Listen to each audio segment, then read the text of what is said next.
Se ti dico Sherlock Holmes, probabilmente vedi subito una pipa, un cappello strano e una Londra avvolta dalla nebbia. Ma oggi non siamo qui per parlare solo di lui. Siamo qui per parlare dell'uomo che lo ha creato, Arthur Conan Doyle. Perché dietro al detective più famoso della storia esiste una vita molto più complessa, contraddittoria e, in certi momenti, persino sorprendente. Conan Doyle è stato medico, scrittore, viaggiatore, uomo di scienza, ma anche una persona profondamente segnata dal dolore, capace di credere nello spiritismo e nel paranormale. Ed è proprio qui che nasce il paradosso. Come può l'uomo che ha inventato il simbolo assoluto della logica e della razionalità credere ai fantasmi?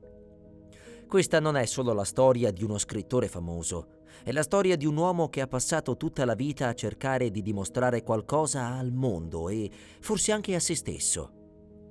All'inizio Conan Doyle non voleva nemmeno essere ricordato per Sherlock Holmes, anzi a un certo punto arriverà perfino a odiarlo. Quel personaggio diventerà una gabbia dorata, gli darà fama, soldi, immortalità, ma gli ruberà anche il controllo della propria carriera. Milioni di lettori volevano solo una cosa: altre storie di Holmes. E poco importava se il suo creatore sognava di essere riconosciuto come romanziere storico, intellettuale o uomo di pensiero. In questo video ripercorreremo tutta la sua vita, dall'infanzia difficile, segnata da un padre geniale ma instabile, agli studi di medicina che cambieranno per sempre il modo di scrivere le storie investigative. Vedremo come nasce Sherlock Holmes, perché il pubblico ne diventa ossessionato, e cosa succede quando Conan Doyle prende una decisione drastica, una decisione che farà infuriare il mondo intero. Ma parleremo anche del lato meno conosciuto: la fede nello spiritismo, le battaglie pubbliche, gli errori, le convinzioni controverse e il prezzo personale di una fama che va oltre ogni immaginazione. Questa è la storia di Arthur Conan Doyle, non solo dell'autore di Sherlock Holmes, ma dell'uomo che ha creato un mito e che per tutta la vita ha cercato di sfuggirgli.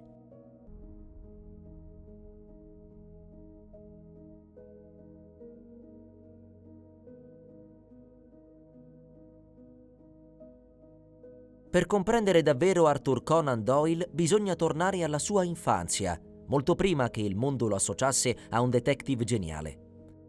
Arthur nasce nel 1859 a Edimburgo, in una Scozia attraversata da forti contrasti sociali e culturali. È una città elegante e intellettuale, ma anche severa, in cui l'apparenza conta quanto il rispetto delle regole. La sua famiglia, almeno all'esterno, sembra solida.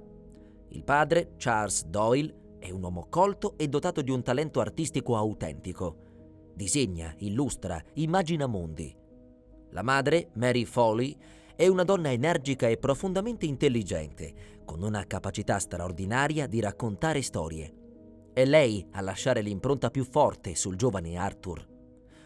Fin da bambino Arthur ascolta la madre parlare per ore di avventure, viaggi, eroi e misteri.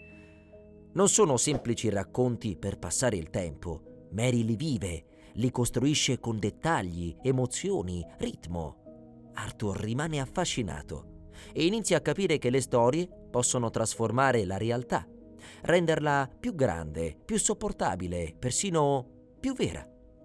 Ma mentre l'immaginazione cresce, la realtà familiare comincia a incrinarsi. Il padre manifesta sempre più chiaramente gravi problemi mentali, aggravati dall'alcol. La sua mente brillante si offusca. Il suo ruolo all'interno della famiglia diventa instabile. Con il tempo, la situazione peggiora fino a renderne necessario l'internamento in un istituto psichiatrico. Per Arthur, questa esperienza è traumatica e silenziosa. Nella società vittoriana, la malattia mentale è un marchio difficile da portare. In casa si respira un clima di vergogna, di dolore non detto, di precarietà emotiva. Da un lato c'è la fantasia luminosa trasmessa dalla madre, dall'altro la fragilità oscura del padre. Due forze opposte che convivono e che lo formano profondamente. È proprio in questo equilibrio instabile che Arthur sviluppa un bisogno profondo di ordine e controllo. Crescendo in un ambiente in cui la mente può cedere, sente il bisogno di aggrapparsi a ciò che è razionale, spiegabile, solido. La logica diventa una forma di difesa, quasi una risposta inconscia al caos che ha conosciuto da bambino. Durante l'adolescenza viene mandato in collegio, lontano da casa. Sono anni difficili, spesso freddi ma decisivi. Arthur impara a osservare gli altri, a leggere le dinamiche umane, a stare in silenzio e guardare. È un periodo in cui si rafforza la sua capacità di analisi, ma anche la sua tendenza all'introspezione. Quando lascia l'infanzia alle spalle, Arthur Conan Doyle non è ancora lo scrittore che il mondo ricorderà. È però già un uomo diviso tra immaginazione e razionalità, tra il desiderio di raccontare storie e il bisogno di spiegare il mondo.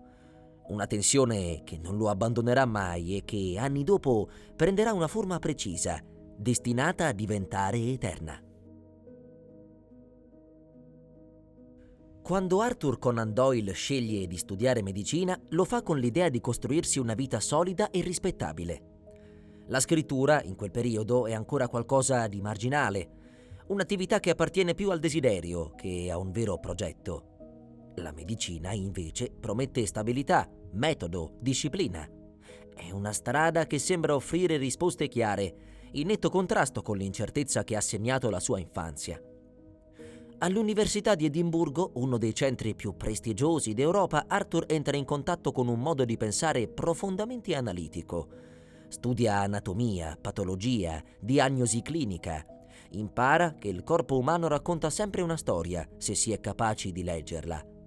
Ogni sintomo è un segnale, ogni anomalia un indizio che conduce a una verità più ampia.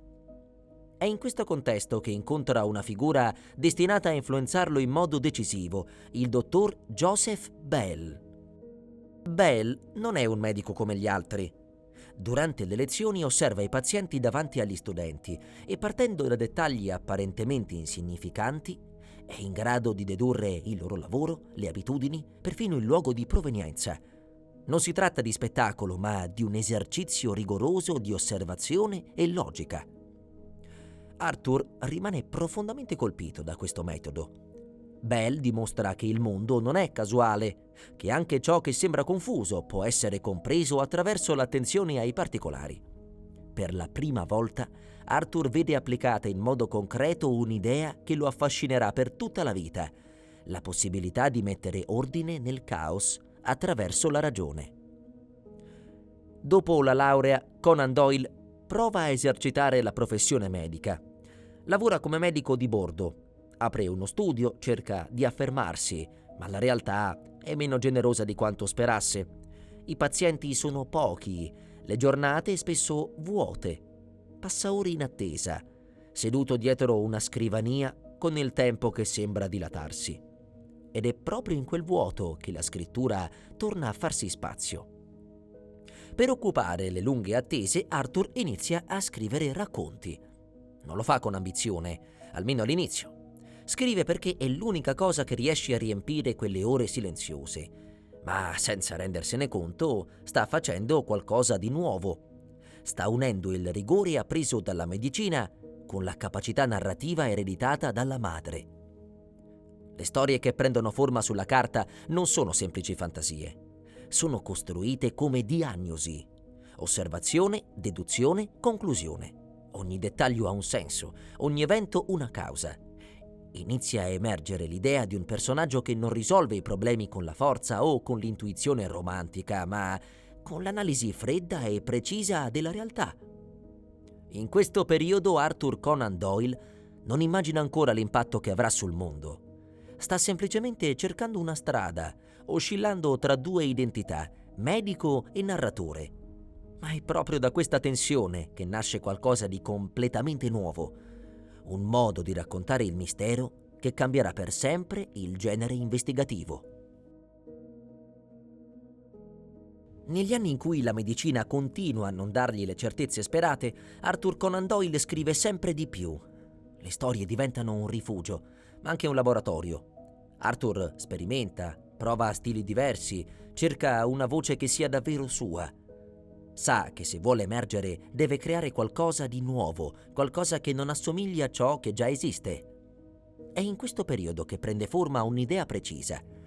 Conan Doyle pensa a un personaggio capace di affrontare il mistero in modo completamente diverso dagli investigatori letterari dell'epoca. Niente colpi di fortuna, niente intuizioni romantiche, niente soluzioni miracolose, solo osservazione, deduzione e logica applicata con rigore quasi scientifico. Nasce così Sherlock Holmes. Holmes non è un eroe tradizionale. È freddo, distante, a volte arrogante. Guarda le persone come se fossero enigmi da risolvere. Ogni gesto, ogni parola, ogni dettaglio dell'aspetto diventa una traccia. Accanto a lui Conan Doyle affianca un personaggio fondamentale, il dottor Watson. È attraverso i suoi occhi che il lettore entra nel mondo di Holmes. Watson non è solo una spalla narrativa, ma un ponte tra il genio del detective e il pubblico. Nel 1887 Conan Doyle pubblica Uno studio in rosso. È la prima apparizione ufficiale di Sherlock Holmes. Il romanzo non ottiene subito un successo clamoroso. Viene letto, apprezzato da alcuni, ignorato da molti. Nessuno immagina che quel personaggio all'apparenza così poco empatico sia destinato a diventare un'icona mondiale. Ma qualcosa sta cambiando. Con il passare del tempo, Conan Doyle affina la formula. Abbandona le strutture troppo complesse e capisce che il vero punto di forza di Holmes non è solo il mistero, ma il modo in cui viene risolto. La deduzione diventa spettacolo, il ragionamento diventa intrattenimento. Quando le storie iniziano a essere pubblicate su riviste, il pubblico reagisce in modo completamente diverso. I lettori aspettano ogni nuovo episodio con impazienza.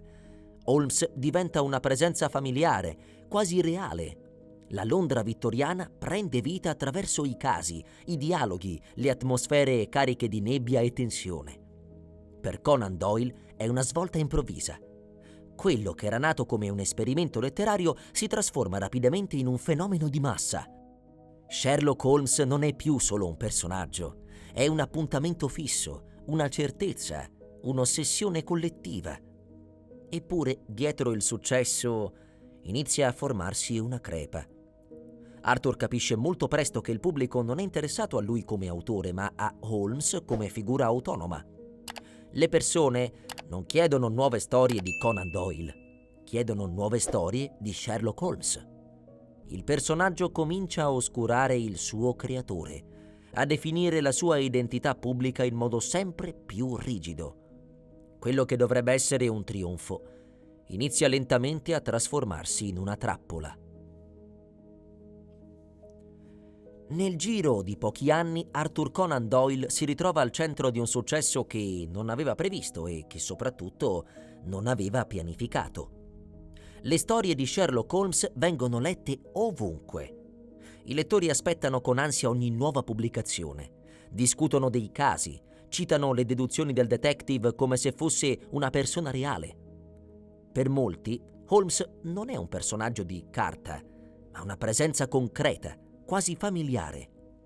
Conan Doyle, però, vive questo trionfo in modo molto diverso da come lo immagina il pubblico. Da un lato, il successo gli garantisce finalmente stabilità economica e riconoscimento. Dall'altro, inizia a sentirsi intrappolato. Ogni volta che prova a pubblicare qualcosa che non riguardi Holmes, l'interesse cala drasticamente. I suoi romanzi storici, a cui tiene profondamente, vengono accolti con educazione ma senza entusiasmo.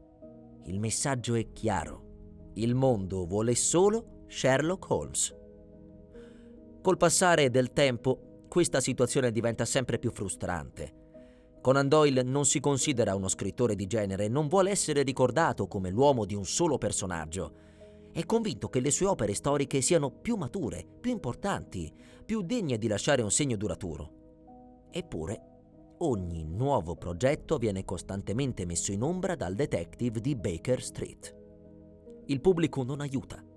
Le lettere arrivano a centinaia, i lettori chiedono nuovi casi, nuove avventure, nuovi enigmi da risolvere. Gli editori spingono nella stessa direzione, consapevoli che Holmes vende più di qualsiasi altro nome. Conan Doyle comincia a percepire il personaggio come una presenza invadente, qualcosa che ha preso il controllo della sua carriera. In privato arriva persino a parlare di Sherlock Holmes come di un ostacolo, un personaggio che lo distrae da ciò che considera il suo vero lavoro. Scrivere nuove storie di Holmes diventa un dovere più che un piacere. Ogni racconto è un compromesso tra ciò che vuole il pubblico e ciò che lui desidera davvero scrivere. È un conflitto silenzioso ma profondo. Conan Doyle è consapevole di aver creato qualcosa di straordinario e allo stesso tempo sente che quella creazione lo sta soffocando. Più Holmes diventa famoso, più lui si sente invisibile. L'autore viene progressivamente cancellato dal personaggio. A un certo punto, nella sua mente inizia a formarsi un'idea radicale. Se Sherlock Holmes è la catena che lo tiene legato, forse l'unico modo per liberarsene è spezzarla, non ridimensionarla, non metterla da parte temporaneamente, ma eliminarla del tutto. È una decisione che richiede coraggio e forse anche una certa dose di incoscienza. Conan Doyle sa che il pubblico non glielo perdonerà facilmente. Sa che sta per andare contro le aspettative di milioni di lettori, ma sente anche che, se non agisce, rischia di rimanere per sempre prigioniero del suo stesso successo. Quando Arthur Conan Doyle prende la decisione di far morire Sherlock Holmes, non lo fa per provocazione o per gioco. È una scelta ponderata, maturata nel tempo, quasi inevitabile. Conan Doyle sente che per andare avanti come scrittore deve chiudere definitivamente con il personaggio che lo ha reso famoso. Non basta smettere di scriverlo, Holmes deve sparire. Nel 1893 pubblica L'ultima avventura. La storia conduce Sherlock Holmes fino alle cascate di Reichenbach, in Svizzera, un luogo isolato e imponente, perfetto per un finale definitivo. Qui il detective affronta il suo nemico più pericoloso, il professor Moriarty. I due lottano e precipitano insieme nel vuoto. Holmes muore. O almeno questo è ciò che Conan Doyle vuole che il mondo creda. Per l'autore è una liberazione. Finalmente pensa di essersi scrollato di dosso un peso enorme. È convinto che ora potrà dedicarsi ai romanzi storici, ai saggi, a una letteratura che considera più alta, più seria. Per lui Sherlock Holmes è un capitolo chiuso. Il pubblico però non la vive affatto così. La reazione è immediata e violenta. I lettori sono sconvolti. Arrivano lettere di protesta, insulti, suppliche. Alcuni parlano apertamente di tradimento. C'è chi indossa il lutto in segno di rispetto per il detective scomparso. Le riviste vengono tempestate di reclami. Per la prima volta un personaggio immaginario viene pianto come una persona reale. Conan Doyle resta colpito dalla portata di quella reazione. Non aveva previsto un attaccamento così profondo. Sherlock Holmes non appartiene più a lui, appartiene al pubblico e il pubblico non è disposto a lasciarlo andare. Nonostante questo, per diversi anni Conan Doyle resiste. Continua a scrivere altro, convinto di aver fatto la scelta giusta, ma ogni nuovo libro viene inevitabilmente confrontato con Holmes e quasi sempre ne esce sconfitto. Il detective, anche da morto, continua a dominare la scena. Col passare del tempo la pressione cresce, gli editori insistono, i lettori non smettono di chiedere il ritorno di Holmes. E anche Conan Doyle lentamente inizia a rendersi conto di una verità scomoda. Per quanto abbia cercato di liberarsene, Sherlock Holmes è diventato parte integrante della sua identità. Alla fine la resa è inevitabile. Anni dopo Conan Doyle farà tornare in vita il suo personaggio, spiegando che Holmes non era morto davvero alle cascate di Reichenbach. Per il pubblico è una vittoria, per l'autore una sconfitta parziale. Holmes è tornato, ma il rapporto tra creatore e creatura non sarà mai più lo stesso. La morte di Sherlock Holmes non è solo un colpo di scena narrativo, è il simbolo di un conflitto irrisolto, quello tra un uomo che vuole essere libero di creare e un personaggio che rifiuta di morire. Dopo la morte di Sherlock Holmes, e ancora di più dopo il suo ritorno forzato, Arthur Conan Doyle attraversa una fase della sua vita molto diversa da quella che il pubblico immagina. Mentre il mondo continua ad associare il suo nome alla logica, alla deduzione e alla mente più razionale della letteratura, lui si allontana sempre di più da quel territorio e lo fa in silenzio, spinto da qualcosa di profondamente personale. Negli anni che seguono, Conan Doyle viene colpito da una serie di lutti devastanti. Persone care muoiono una dopo l'altra, lasciando un vuoto che la razionalità non riesce a colmare. La scienza, che per tutta la vita gli aveva offerto ordine e spiegazioni, improvvisamente non basta più, non consola, non risponde alle domande più dolorose. È in questo contesto che si avvicina allo spiritismo. All'inizio è una curiosità, poi diventa una convinzione, infine una vera e propria missione. Conan Doyle inizia a credere che esista una continuità tra il mondo dei vivi e quello dei morti, che la coscienza non si spenga con il corpo, che sia possibile comunicare con ciò che sta oltre. Per lui non è superstizione, ma una nuova forma di verità, ancora non compresa dalla scienza ufficiale. Questa scelta spiazza molti. L'uomo che ha creato Sherlock Holmes, simbolo della mente analitica, difende pubblicamente medium, sedute spiritiche e fenomeni paranormali. Scrive saggi, tiene conferenze, mette in gioco la propria reputazione, non si limita a credere in privato, combatte apertamente per legittimare queste idee. Le critiche non tardano ad arrivare. Amici, colleghi, intellettuali lo accusano di ingenuità, di contraddirsi, di tradire tutto ciò che ha rappresentato come scrittore. Per molti Conan Doyle sta rovinando la propria immagine, sta confondendo la sua eredità, sta dando credito a illusioni, ma lui non arretra. Dal suo punto di vista non c'è alcuna contraddizione. Sherlock Holmes è una creazione letteraria, uno strumento narrativo. La sua fede invece nasce dal dolore, dal bisogno umano di dare un senso alla perdita. Dove la logica si ferma, Conan Doyle sente il bisogno di andare oltre, non per negare la ragione, ma per completarla. Il caso più emblematico di questo periodo è il suo sostegno alle fotografie delle fate di Cottingley, immagini che oggi appaiono chiaramente costruite, ma che all'epoca dividevano l'opinione pubblica.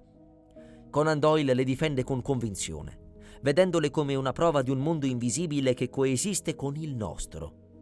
Ancora una volta il pubblico rimane sconcertato. Questa fase della sua vita mette in luce l'aspetto più fragile e umano di Conan Doyle, non il genio sicuro di sé, non l'autore di successo, ma un uomo che cerca conforto, risposte, speranza. Un uomo disposto a essere deriso pur di credere che la morte non sia la fine. E forse questo è il punto più difficile da accettare per chi lo osserva da fuori. Conan Doyle non è una figura coerente nel senso più semplice del termine, è fatto di contraddizioni, di slanci razionali e di salti nel buio, di metodo scientifico e di fede profonda. Ed è proprio questa complessità a renderlo paradossalmente più reale. Per tutta la vita Arthur Conan Doyle ha lottato contro un'idea che il mondo sembrava non voler accettare. Lui non era solo l'autore di Sherlock Holmes. Nella sua mente il detective era solo una parte del suo percorso, non il punto d'arrivo.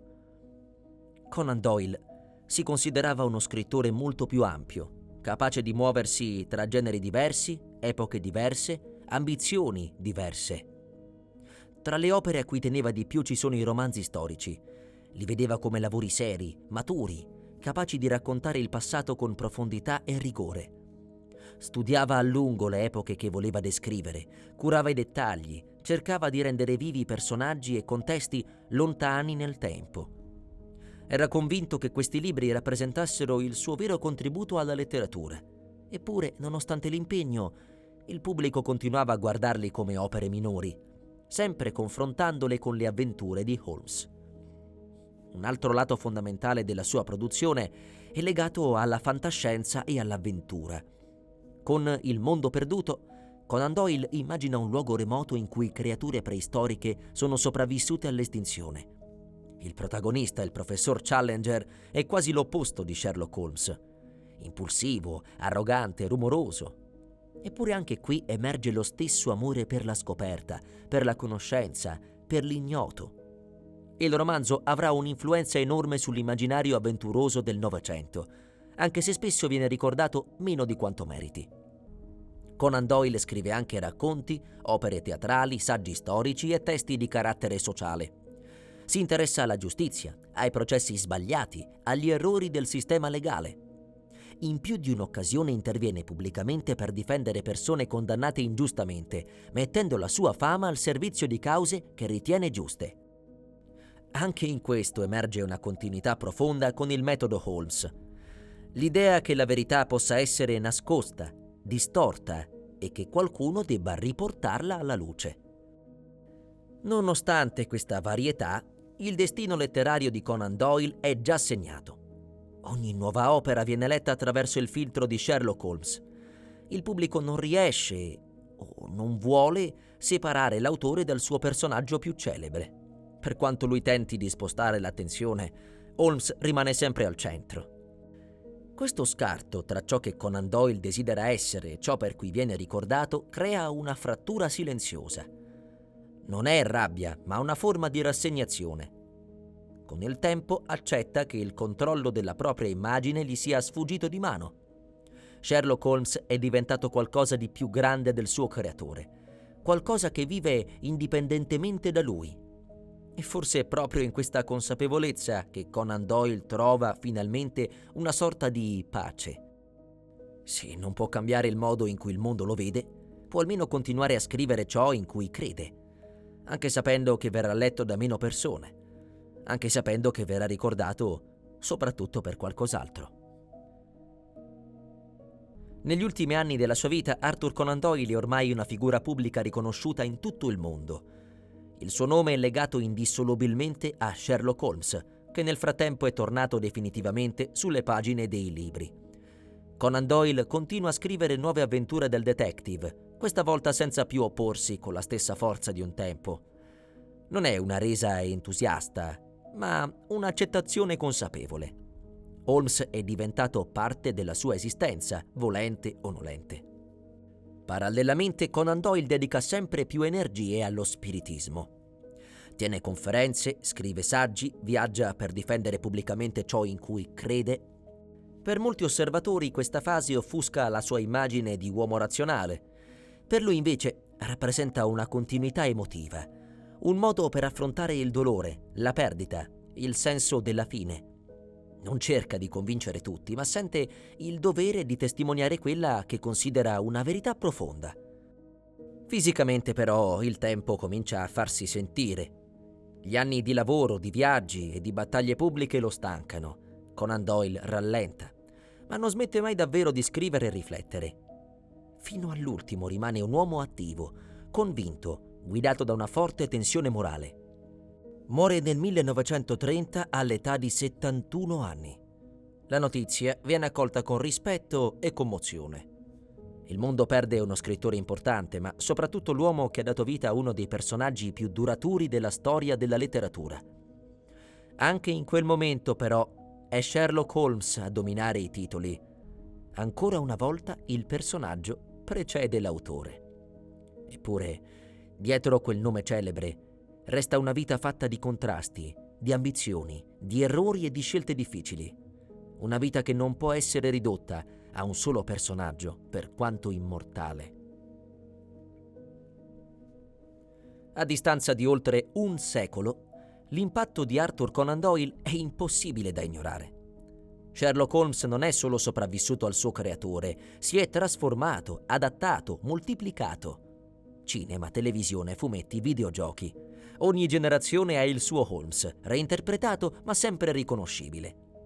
Il motivo è semplice. Conan Doyle non ha creato solo un personaggio, ha creato un metodo narrativo. L'idea che il mistero possa essere risolto attraverso l'osservazione, la logica e la deduzione ha definito il genere investigativo moderno. Senza Holmes, molti dei detective che conosciamo oggi non esisterebbero. Ma l'eredità di Conan Doyle va oltre la narrativa gialla. Il suo lavoro ha dimostrato che l'intelligenza può essere spettacolo, che il ragionamento può essere avvincente quanto l'azione. Ha insegnato ai lettori a guardare il mondo con più attenzione, a non fermarsi alla superficie, a cercare connessioni invisibili. Allo stesso tempo, la sua vita ci ricorda che anche le menti più brillanti sono fatte di contraddizioni. Conan Doyle è stato razionale e credente, scientifico e visionario, sicuro e fragile. Non ha mai smesso di cercare risposte, nemmeno quando queste lo hanno portato lontano dalla logica che lui stesso aveva celebrato. Forse è proprio questo il suo lascito più profondo, l'idea che l'essere umano non sia mai riducibile a una sola definizione, né un autore a un solo personaggio, né una mente brillante a una sola forma di pensiero. Arthur Conan Doyle ha creato un mito che ha superato il tempo, la cultura e perfino il suo stesso autore. Sherlock Holmes è diventato immortale, ma dietro quell'immortalità c'è un uomo che ha vissuto una vita complessa, segnata da ambizioni, dolori e contraddizioni. Raccontare Conan Doyle significa raccontare il conflitto tra ciò che vogliamo essere e ciò per cui veniamo ricordati. Significa parlare del bisogno umano di capire il mondo e allo stesso tempo di trovare conforto dove la ragione non arriva. Ed è forse per questo che ancora oggi continuiamo a tornare a lui, non solo per risolvere un mistero, ma per riconoscerci almeno un po' in quell'uomo che ha passato tutta la vita a osservare il mondo, cercando di dargli un senso.